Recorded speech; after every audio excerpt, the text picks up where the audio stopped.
natin, may 3 dekada po, no, na nagsilbi. Kinumpara kayo doon sa mga naging kalaban talaga ng Estado na bakit wala mga ganong klase ng kaso na isinampalaban sa kanila at inaresto ng kagaya na ginawa po sa inyo po, General? Totoo yan, no? Kaya nga katakataka naman. Dahil, of course, ako ay isang retiradong sundalo na nagserbisyo ng marangal sa ating bansa. Kinalaban natin yung mga kalaban ng bayan, ng bansa, tulad ng mga komunista. Fortunately, itong mga komunista, nung kanilang anniversary, nung Communist Party of the Philippines, nagmarcha sila dyan sa Maynila.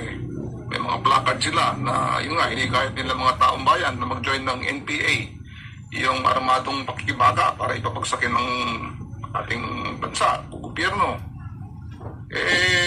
Tahimik ang armed forces, ang DND, tahimik yung ating national security, tahimik yung ating police. Walang kinasuhan sila, wala man lang kinosyonan o pinagsabihan. So, parang double standard na nangyari. Ako bilang puprotesta lamang at ahayag naman hinaing. Nang hinaing na hindi lang sa aking hinaing yan. I-represent namin yung maraming mga tao rin. Mga grupo namin at saka yung mga ordinaryong mga taong bayan.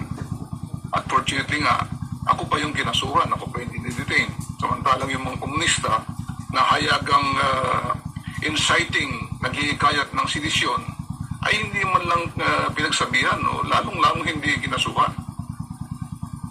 Opo. And meron daw po kayong